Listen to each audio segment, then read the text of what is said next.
बिस्मिल्लाहिर्रहमानिर्रहीम। अस्सलाम वालेकुम स्टूडेंट्स। आज हम दो चीज़ें पढ़ेंगे, एक तो इफेक्ट्स ऑफ ड्रग्स पढ़ेंगे, दूसरा फिर पेन किलर की एक क्लास है ड्रग्स की, उसके बारे में पढ़ेंगे, उसकी अक़साम और उनके असरात। इसमें सबसे पहले वर्किंग ऑफ नर्वस सिस्टम को देखें। ये रिसेप्टर होता है और रिसेप्टर या सेल होता है या कोई ऑर्गन होता है। इस रिसेप्टर के अंदर सेंसरी न्यूरॉन के डेंड्राइट्स की सप्लाई होती है। सेंसरी न्यूरॉन के एक्सॉन्स फिर ब्रांच हो जाते हैं, फिर इंटर न्यूरॉन होता है और इसके बाद फिर मोटर न्यूरॉन होता है और मोटर न्यूरॉन की शाखें जाकर इफेक्टर पर ख़त्म होती है। पहले एक चीज़ देखें कि यहाँ से केमिकल्स के थ्रू इम्पल्स इधर शिफ्ट होता है सेंसरी न्यूरॉन में। सेंसरी न्यूरॉन से ये इंटर न्यूरॉन से मोटर न्यूरॉन से इफेक्टर। तो 1, 2, 3 और 4 जगहों पर मैसेज एक से दूसरे में पास करते हैं। दूसरा इधर मैसेज चलता है जिसको हम ट्रांसमिशन ऑफ इम्पल्स कहते हैं।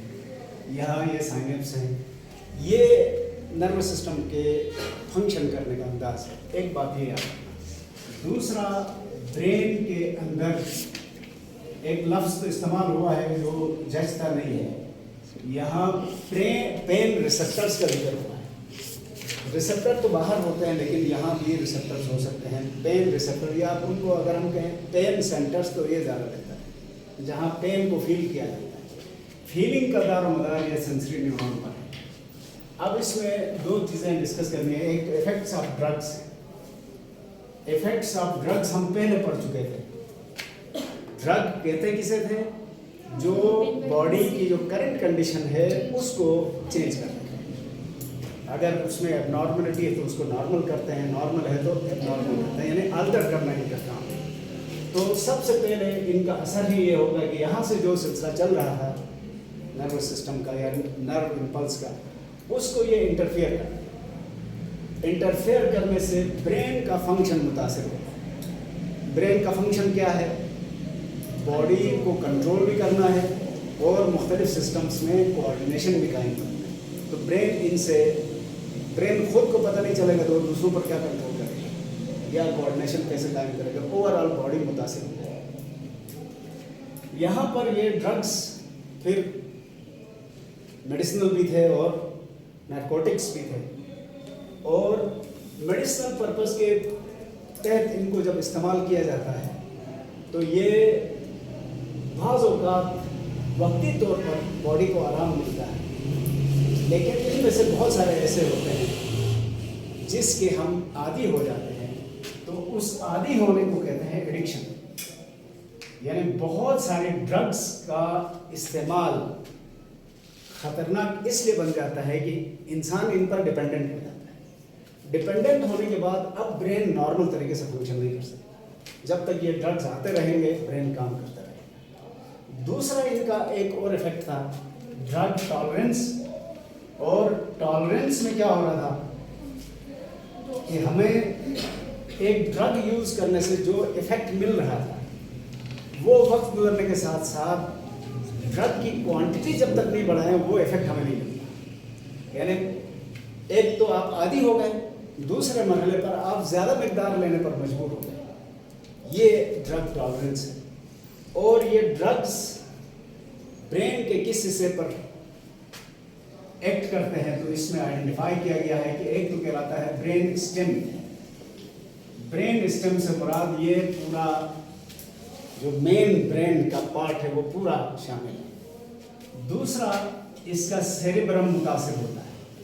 अब आप जानते हैं सेरेब्रम के कितने हिस्से थे और वो सब कितने अहम काम सर अंजाम दे रहे थे, वो सारे काम मुतासिर होते। तीसरा, इसका असर है लिम्बिक सिस्टम पर। और लिम्बिक सिस्टम फिर अपना अलग एक काम करता है।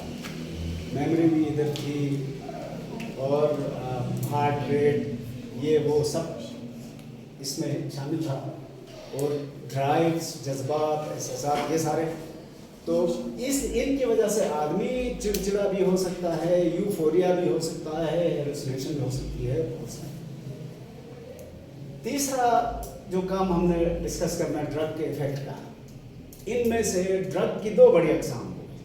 एक तो वो है जो इनहिबिटरी, ब्रेन के फंक्शन को एक तरह से स्टॉप कर देती है, जिसकी वजह से हम पुरसुकून महसूस करते हैं बज़ाहिर, हालांकि पुरसुकून नहीं हुए, ब्रेन ने काम छोड़ दिया है, इसलिए हम लातारुक हो गए। उस सूरत में हमें किसी चीज़ का कोई एहसास नहीं होता, ना कहीं दर्द होता है, ना किसी के दुख दर्द में हम शामिल हो जाते हैं वगैरह। दूसरा है स्टिमुलेंट्स, वो क्या करेंगे, जब उनका इस्तेमाल किया जाएगा तो हम बैठे बैठे ओवर एक्टिव हो जाएंगे, और ये ओवर एक्टिव इस तरह से कि हार्ट रेट बढ़ जाएगी, रेट ऑफ रेस्पिरेशन बढ़ जाएगी, और एक्टिविटी इसके नतीजे में बढ़ जाएगी, जो लॉन्ग टर्म में मुनासिब नहीं है, क्योंकि हार्ट रेट का बढ़ना, रेस्पिरेटरी या ब्रीथिंग रेट का तेज़ होना, ये इमरजेंसी के लिए मखसूस है। लंबे अरसे तक अगर ये होता रहा तो फिर उससे साइड इफ़ेक्ट हो जाएंगे। तो कहने का मतलब ये हुआ कि ये जो ड्रग्स हैं, इनका इस्तेमाल बहुत सोच समझ कर करना पड़ेगा। मेडिसिनल पर्पस के लिए भी इतनी ही क्वांटिटी आपको इस्तेमाल करनी पड़ेगी जिससे हम एडिक्शन की तरफ न जाए। जो एडिक्शन है वो तो फिर खुद अपने आप अपनी मर्जी से खुदकुशी की तरफ जाने वाली बात है। ये सिर्फ एक पहलू है, वरना ड्रग्स मुफ्त में भी नहीं मिलते, ये बहुत एक्सपेंसिव भी होते हैं, वो भी एक अलग है। सोशल या जिसको आप इकोनॉमिक लाइफ कहते हैं, वो भी मुतासिर हो जाए। तो इनका कोई सिवाय मेडिसिनल पर्पस के इनका कोई इफेक्ट अच्छा नहीं है, तो इसलिए जितना हो सके इनसे दूर रहने की कोशिश कीजिए। अब हम आते हैं ड्रग्स की एक खास टाइप की तरफ, जिसमें पेन मेडिसिन या पेन किलर्स कहा जाता है। पेन किलर जैसे कि नाम से जाहिर है, ये वो मेडिसिन हैं जो दर्द का एहसास कम कराते हैं। इनको एनाल्जेसिक्स भी कहा जाता है। एनाल्जेसिक्स, ये थोड़ा सा पास लगा के बेटा, मैं आता हूँ पास, एक मिनट। तो पेन किलर या एनाल्जेसिक्स क्या करते हैं, दर्द के असर को कम करते हैं। सबसे पहले दर्द का मफहूम समझें। किसी जगह जिस्म के किसी भी हिस्से में कोई ऐसा स्टिमुलस अप्लाई हो जाए जो इतना शदीद हो कि वहाँ के सेल्स कुछ सिक्रीशंस करें, तो उस कंडीशन को पेन कहा जाता है। और ये पेन एक तरह का अलार्म है कि मेरे तरफ तवज्जो दे दो, इधर कुछ हुआ है। और पेन किलर ये इस असर को थोड़ा सा कम करते हैं। अब कम कैसे करते हैं, उसके हर पेन किलर का अलग स्टाइल है, और आज हमें वो सब अंदाज़ा हो जाएगा कि कौन से ड्रग से, कौन से पेन किलर से दर्द को किस तरह से कम किया जाता है। तो एक दफ़ा फिर वो सिलसिला मैं बताता हूँ, मैंने गलती से मिटा दिया। ये रिसेप्टर है, यहाँ से ये सेंसरी न्यूरॉन है, सेंसरी न्यूरॉन से इंटर न्यूरॉन है, इंटर न्यूरॉन के बाद मोटर न्यूरॉन है, और मोटर न्यूरॉन के बाद इफेक्टर है। सबसे पहला नुकता तो ये याद रखें कि दर्द का जो एहसास होता है वो सेंसरी न्यूरॉन करेगा, एसोसिएटिव न्यूरॉन करेगा। इसने सेंड किया, इसने यहाँ तक पहुँचाया, ये हमें बताएगा कि दर्द हो रहा है। ठीक, अब इस दर्द को ये पेन किलर कैसे रोकते हैं, तो पेन किलर्स की क्लासिफिकेशन की गई है। तकरीबन 6-7 तरह के पेन किलर का जिक्र है। इनमें सबसे पहले है नॉन स्टेरॉइड एंटी इन्फ्लेमेटरी या एंटी इन्फ्लेमेशन ड्रग्स या मेडिसिन, एनसेड्स कहा जाता है, एनसेड्स। अच्छा, ये क्या करते हैं, एक एंजाइम है, एंजाइम साइक्लो ऑक्सीजनेज, इसको ये इनहिबिट करते हैं। तवज्जो चाहूंगा मैं। सबसे पहले क्या हुआ, एक स्टिमुलस अप्लाई हुआ, मसलन सुई चुभी, सुई चुभी है तो ये रिसेप्टर है, इस रिसेप्टर ने केमिकल सीक्रेट करना है, इस रिसेप्टर ने केमिकल सीक्रेट करना है। वो केमिकल कौन सा होगा, ये केमिकल शुरू में यहाँ होगा प्रोस्टाग्लैंडिन।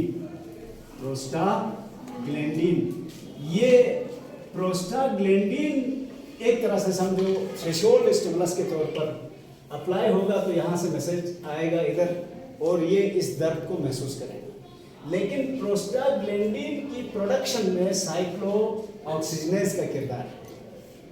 अब ये non steroid anti inflammatory drugs या पेन किलर क्या करते हैं, इस एंजाइम को ही सप्रेस कर देते हैं। ये सप्रेस होगा तो प्रोस्टाग्लैंडिन बनेंगे नहीं बनेंगे, जब वो नहीं बनेंगे तो मैसेज जाएगा नहीं जाएगा, मैसेज नहीं जाएगा तो दर्द ही नहीं। इनका तरीका ये है, यानी इन्होंने क्या किया, दर्द के लिए जो चीख रहा था उसका ही मुंह बंद कर, लिहाजा दर्द की पुकार कहीं सुनाई नहीं देगी। इनका तरीका ये है। दूसरे हैं एसिटामिनोफेन या इनको कहते हैं पैरासिटामोल। ये बहुत मशहूर टाइप के मेडिसिन हैं जो हम इस्तेमाल करते हैं पेन किलर के तौर पर।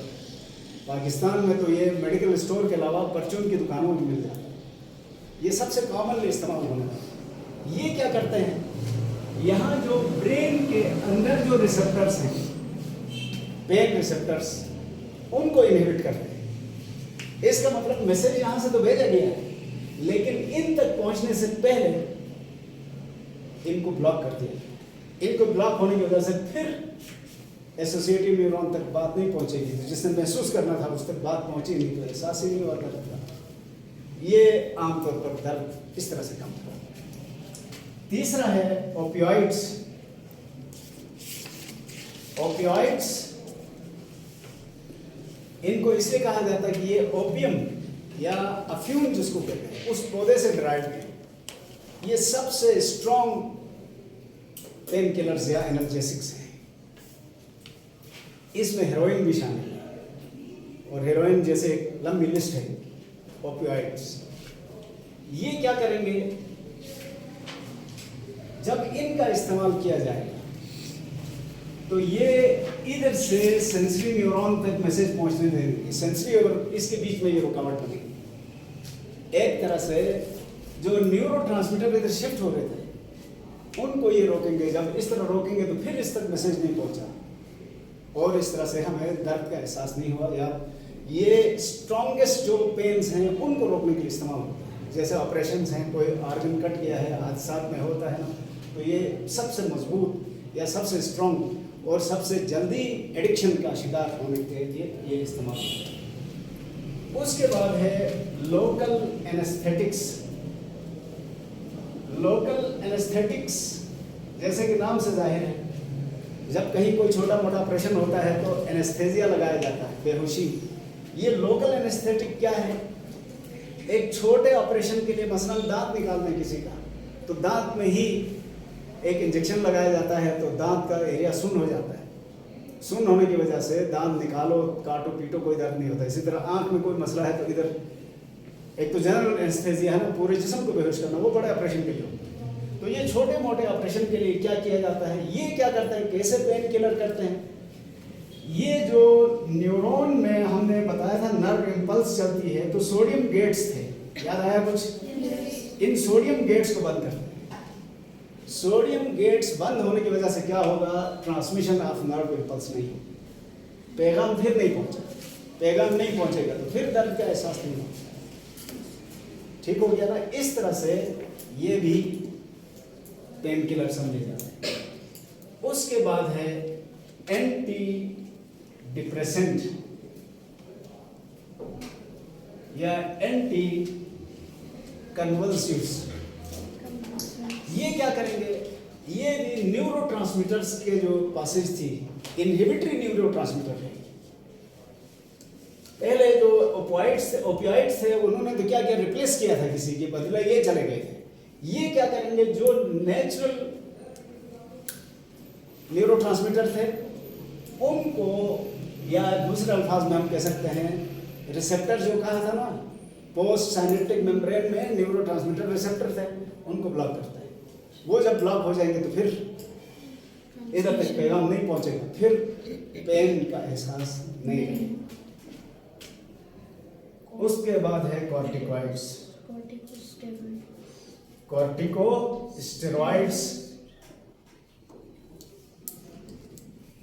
कॉर्टिकोस्टेरॉइड्स की भी एक कैटेगरी है। ये एक और तरह से नर्व इंपल्स को आगे बढ़ने नहीं देंगे या मैसेज तक पहुंचने नहीं देंगे। ये यहाँ पर जो सेंटर्स थे जिन्होंने रिसीव करना था, रिसेप्टर्स, उनसे एक केमिकल सिक्रीट होता है, बल्कि जिस जगह चोट लगी है उधर ही एक केमिकल सिक्रीट होता है जिसको कहते हैं हिस्टामाइन। तवज्जो करना, हिस्टामाइन जब सिक्रीट होता है तो ये इन्फ्लेमेशन कराता है। चोट लगने की जगह पर दर्द भी होता है, वो जगह गर्म भी होती है और सूजन का शिकार भी। ये वाले मेडिसिन हिस्टामाइन को सिक्रीट नहीं होने, जिसकी वजह से यहाँ से जिस जगह चोट लगी है उधर से ना हीट हो रहा है, ना पेन हो रहा है, ना सूजन होती है, पैगाम नहीं जा रहा है। यानी इनका और शुरू वाले का तकरीबन एक जैसा तरीका है। सिर्फ फर्क क्या है, शुरू वाले इस एंजाइम को कंट्रोल करके प्रोस्टाग्लैंडिन्स प्रोड्यूस नहीं होने दे रहे थे, ये वाले क्या कर रहे हैं, सूजन वगैरह होने नहीं देते, तो ये भी पैगाम आगे भेजने नहीं देते। इसके अलावा अदर्स हैं, और भी क्लासेस हैं इनकी, ये बारीकियां, ये डिटेल्स आप इंशाल्लाह जब डॉक्टर बनेंगे तो फिर पढ़ लेंगे और क्या क्या तरीके। तो अब आपको एक छोटा सा आइडिया हुआ होगा, किसी ने उस एंजाइम को रोका जो सिग्नल्स भेजने के लिए प्रोस्टाग्लैंडिन प्रोड्यूस करा रहा था। प्रोस्टाग्लैंडिन प्रोड्यूस नहीं हुआ तो सिग्नल आगे नहीं गया। किसी ने नर्व इम्पल्स चलने में रुकावट पैदा की, किसी ने नर्व इम्पल्स ट्रांसमिट होने में रुकावट पैदा की, किसी ने न्यूरोट्रांसमीटर को रोका, किसी ने इन्फ्लेमेशन ही होने नहीं दिया, दबाया। तो इस तरह मुख्तलिफ, ये अब ये डॉक्टर फैसला करते हैं कि किस पेन के लिए कौन सा पेन किलर या एनाल्जेसिक इस्तेमाल किया जाए, उसी हिसाब से इससे काम होता है। इसके बाद है नर्वस डिसऑर्डर्स। नर्वस डिसऑर्डर्स के भी बहुत सारे अक़साम हैं। नर्वस डिसऑर्डर्स, इनकी अक़साम इतनी ज़्यादा है कि ब्रेन के डॉक्टरों की 3 अक़साम है कम से कम। एक न्यूरोलॉजिस्ट, न्यूरोसर्जन, साइकेट्रिस्ट, साइकोलॉजिस्ट, ये सारे ब्रेन और स्पाइनल कॉर्ड को डील करते हैं। इसका मतलब है कि इनकी बीमारियां बहुत सारी हैं, लेकिन यहाँ पर हम चंद बड़ी बीमारियों को डिस्कस करेंगे। इनमें भी क्लासिफिकेशन है। मसलन एक है वेस्कुलर डिसऑर्डर्स। इससे क्या जहन में आता है कि नर्वस सिस्टम के अंदर जो खून की नालियां सप्लाई हैं उसमें कोई मसला है। देखें, ब्रेन और स्पाइनल कॉर्ड दोनों न्यूरॉन और न्यूरोग्लिया से बने हैं। वो सेल्स हैं, तो उन सेल को भी तो ऑक्सीजन और खुराक चाहिए, उधर से वेस्ट भी कलेक्ट करना। ये दोनों तीनों काम कौन कर रहा है, खून करता है। इसलिए ब्रेन को खून की सप्लाई मौजूद है। खून की सप्लाई आर्टरीज, आर्ट्रियोल्स और कैपिलरीज से। अगर किसी वजह से खून की कोई छोटी सी नाली रप्चर हो जाए और ब्लीडिंग हो जाए तो इस कंडीशन को कहा जाता है स्ट्रोक। और अगर कोई बड़ी नाली फट जाए तो इसको ब्रेन हेमरेज भी कहते हैं। अब स्ट्रोक की सूरत में 2 चीजें हुई हैं, याद रखें। पहली चीज ये हुई है कि खून बाहर आकर जमने लगा है। खून उस वक्त तक चलता रहता है जब तक खून की नालियों के अंदर बंद हो, बाहर निकलते ही वो जम जाता है। जमना ठंडा होकर नहीं, सॉलिडिफाई हो जाए। जमने की वजह से ब्रेन का ये हिस्सा भी मुतासिर होता है जिसको ये दबा रहा है। दूसरा, इससे बड़ा असर ये होता है कि ये नाली जिस इहाते को खून पहुंचा रही थी वहां पर इन्फाक्शन हुआ है। इन्फाक्शन का मतलब है कि ब्रेन के वो सेल्स मरने लगे, डाइंग ब्रेन सेल्स। जब ये सेल्स मरने लगेगा, एकदम नहीं लगेंगे, टाइम लगेगा, 20 से 24 घंटे लगेंगे कम से कम, तो ये ब्रेन का हिस्सा अपना काम छोड़ देगा। इसके काम छोड़ने की वजह से बॉडी के जिस हिस्से को ये कंट्रोल कर रहा था वो पैरालाइज हो जाएगा। अगर छोटा सा हिस्सा मुतासिर है तो बॉडी का भी कम हिस्सा पैरालाइज हो जाएगा, बड़ा हिस्सा मुतासिर हुआ तो बॉडी का बड़ा हिस्सा। तो इस स्ट्रोक की वजह से क्या हो सकता है, कम से कम पैरालाइज, पार्शियल पैरालाइज हो सकता है, या बाज़ औक़ात कोमे में भी जा सकता है इंसान, या बाज़ औक़ात डेथ भी हो सकती है। एक एक्सट्रीम केस में डेथ होता है। तो अब ये क्यों होता है? होने की कई वजह है। स्ट्रोक की वजह, पहली वजह डिप्रेशन हो सकता है। आदमी परेशानी में मुब्तला है, वेसो कंस्ट्रिक्शन हुई है, पहले कभी वेसो डायलेशन हो रही है, डायलेटेड फॉर्म में बहुत अरसे तक रहकर बिलाखिर फट जाती है। स्मोकिंग हो सकती है, सिगरेट नोशी, इसके अलावा एथेरोस्क्लेरोसिस, ये पढ़ा था ना किसी जगह,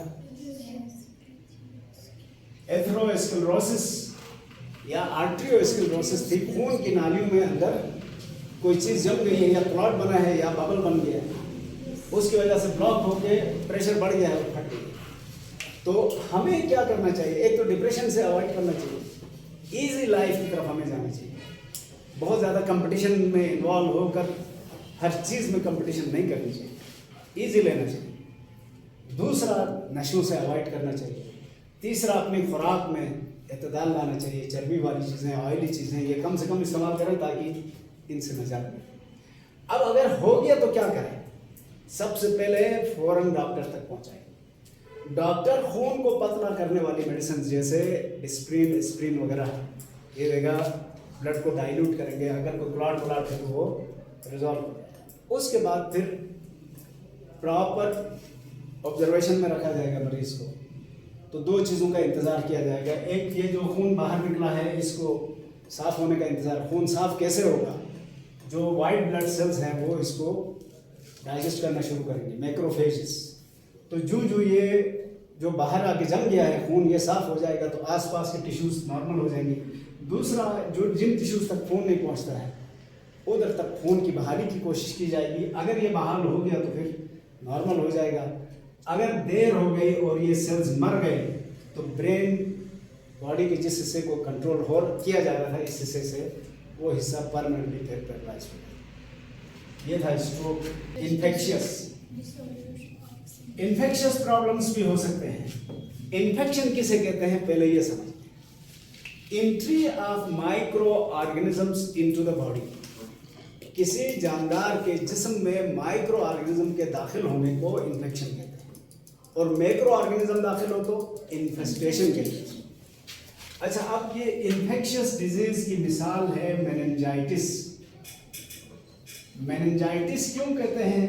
इसको उर्दू में अजीब सा नाम रखा गया, गर्दन तोड़ बुखार, गर्दन तोड़ बुखार कहते हैं। अब ये क्यों कहते हैं मैं आपको बताता हूँ। हमने डिस्कस किया था ब्रेन की हिफाजत के लिए 3 पतली पतली मेम्ब्रेन्स थी, मेनिंजेस जिसको कहा, जिनके बीच में सेरेब्रो स्पाइनल फ्लूइड भी मौजूद था। इधर पहुंच जाते हैं या बैक्टीरिया या फिर वायरस, तो इन्फेक्शन हो गया ना। इसकी वजह से असरात क्या होंगे? असरात, सबसे पहला असर ये होगा कि स्टिफनेस ऑफ नेक, गर्दन अकड़ जाएगी और हिलाना जुबाना मुश्किल हो जाएगा, बुखार भी होगा, सर दर्द होगा, और एक्सट्रीम केस में यहाँ भी जिस्म पैरालाइज हो सकता है, कोमा हो सकता है, डेथ हो सकती है। लेकिन बर वक्त इलाज हो तो ये मुमकिन है। इसमें ख़ास तौर पर बैक्टीरिया के लिए तो दवाई मौजूद है, एंटीबायोटिक्स। एंटीबायोटिक्स के लिए बैक्टीरिया के ज़रिए बैक्टीरिया को कंट्रोल किया जा सकता है, लेकिन वायरस के लिए कोई ख़ास दवाइयाँ दस्तयाब नहीं। ये खुद ब खुद ठीक हो सकता है, 50-50 चांस। जिस्म का इम्यून सिस्टम जिनका मजबूत है वो वायरस को डिफीट करेगा, जिनका कमज़ोर है वो या पैरालाइज होंगे या कोमा में चले जाएंगे या डेथ हो जाएगी। ठीक हो गया। ये था इन्फेक्शियस डिसऑर्डर की एक मिसाल का जिक्र। स्ट्रक्चरल डिसऑर्डर, ये जैसे कि नाम से जाहिर है, ब्रेन की साख में कोई फर्क पड़ा है। ये ब्रेन या स्पाइनल कॉर्ड दोनों में हो सकता है। इसकी एक मिसाल ट्यूमर है, ब्रेन ट्यूमर जिसको कहते हैं, ये ब्रेन के किसी भी हिस्से में हो सकता है। और ये ट्यूमर दरअसल इसी को आप आसान अल्फाज में ब्रेन कैंसर कह सकते हैं। कैंसर हो गया तो ट्यूमर क्या है? Amorphous growing aggregation of cells, cells की तादाद बढ़ गई है और ये पेनलेस ट्यूमर बना है, दर्द वर्द कुछ नहीं हुआ इसमें। ये क्यों हुआ है? Uncontrol, unlimited, unnecessary cell division से। हालांकि ब्रेन के सेल्स तो डिवाइड नहीं हो सकते, अलबत्ता ये ज़्यादातर होता है न्यूरोग्लिया में। न्यूरोग्लिया मैंने आपको बताया था, न्यूरॉन के साथ जो सपोर्टिंग सेल्स हैं वो ये भी डिवाइड नहीं होते, लेकिन म्यूटेशन हुई किसी भी वजह से, इनके जेनेटिक मटेरियल में चेंज आया, परमानेंट चेंज आया, उस चेंज की वजह से ये डिवाइड ना होने वाले सेल डिवाइड होना शुरू हो जाए। जब डिवाइड हो जाएंगे तो ये फिर ट्यूमर बनेगा। ये ट्यूमर दो तरह का होगा, शुरू में इसको बेनिन या बेनाइन भी पढ़ते हैं, ये फर्स्ट स्टेज का कैंसर है। और दूसरा है मैलिग्नेंट। मैलिग्नेंट ये लेटर स्टेज का, और ये फैलना शुरू हो जाता है। फैलने वाला ये ज़्यादा खतरनाक है। तो इसका ट्रीटमेंट क्या है?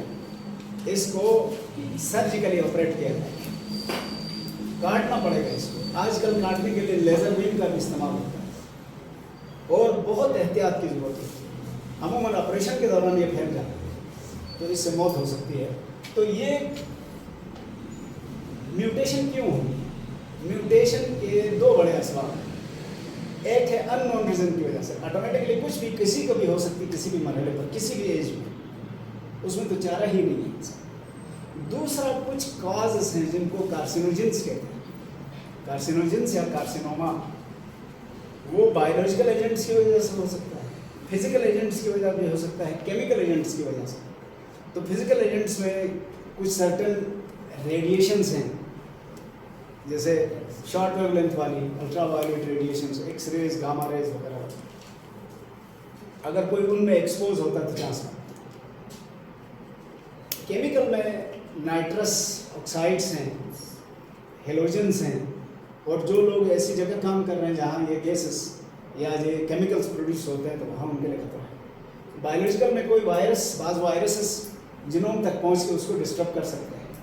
तो इन यहाँ पर हम एहतियात कर सकते हैं, लेकिन जो स्पॉन्टेनियस म्यूटेशंस थी उसमें हम एहतियात नहीं कर सकते, क्योंकि वो तो हमसे पूछ के नहीं खुद ब खुद बिला वजह ठीक हो। फंक्शनल डिसऑर्डर्स, नाम से जाहिर है दिमाग तो ठीक है, स्ट्रक्चर ठीक है, लेकिन काम प्रॉपरली नहीं हो रहा। सर दर्द, अच्छा मज़े की बात यह है ब्रेन के अंदर पेन रिसेप्टर्स नहीं है, पेन रिसेप्टर्स नहीं। ब्रेन और स्मॉल इंटेस्टाइन दोनों में पेन रिसेप्टर नहीं, इसलिए अगर ब्रेन को बेहोशी दिए बगैर भी काटा जाए तो कुछ भी नहीं होगा, लेकिन असर इसका होगा बाहर सर के ऊपर। गर्दन से ऊपर जो भी पेन है उसको सर दर्द कहा जाता है। नेक एंड हेड में जो पेन है, ये पेन दो तरह का है, एक प्राइमरी हेडेक है, दूसरा सेकेंडरी हेडेक। प्राइमरी हेडेक ये है कि सर में ही कोई मसला हुआ, सर कहीं टकराया है, सर में कोई प्रेशर आ गया है, उसकी वजह से दर्द होता है। बुखार में हो सकता है, पूरे जिस्म में बुखार हो तो सर में दर्द होता है, तो ये प्राइमरी हेडेक है। सेकेंडरी हेडेक ये है कि सर तो ठीक है, सर और गर्दन ठीक है, अंदर ब्रेन में कुछ हुआ है, तो ब्रेन खुद में तकलीफ नहीं हो रही, उसके इर्द गिर्द जो हेड है उसमें दर्द होता है।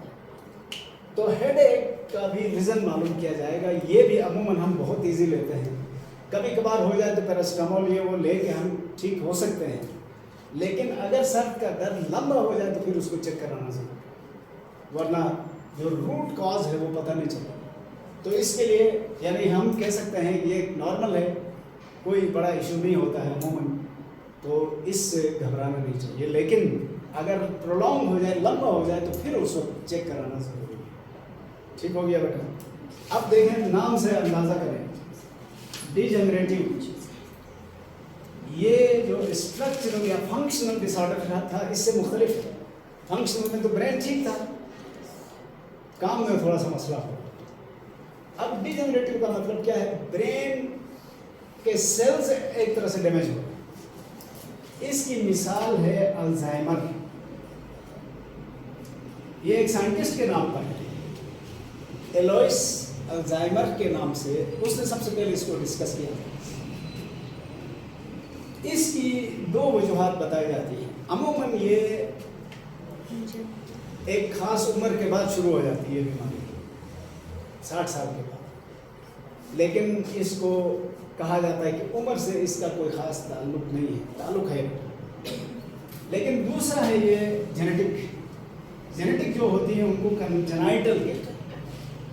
इसमें ख़ास तौर पर लॉस ऑफ शॉर्ट मेमोरी दो तरह की होती है, शायद हमने जिक्र भी किया था, शॉर्ट टर्म मेमोरी और long term memory. Short term memory क्या है? जब हम कोई चीज़ देख रहे होते, सुन रहे होते या कर रहे होते हैं तो वो हमारे हिप्पोकैम्पस में स्टोर होती है। जब उसको रिपीट करते हैं तो वहाँ से ये कॉर्टेक्स में चली जाती है, वो लॉन्ग टर्म है।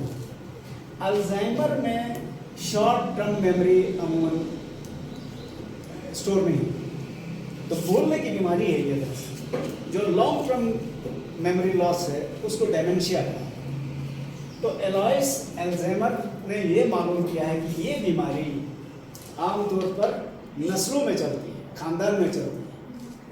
तो ऐसे लोग बड़ी जल्दी जो शॉर्ट टर्म मेमोरी है, रिसेंट मेमोरी भी कहते हैं उसको, वो भूल जाते हैं, वो याद नहीं कर पाते। पुरानी चीज़ें याद रहेंगी, नई चीज़ें उनको याद नहीं होती। तो इसका भी अगर जेनेटिक्स में चल रहा है तो कोई इलाज नहीं है। लेकिन बुढ़ापे की वजह से, लॉस ऑफ न्यूरॉन की वजह से ऐसा हुआ है, तो उसको किसी तरह से प्रैक्टिस करके दोबारा थोड़ा बहुत बहाल किया जा सकता है, मेडिकल एड दी जा सकती है।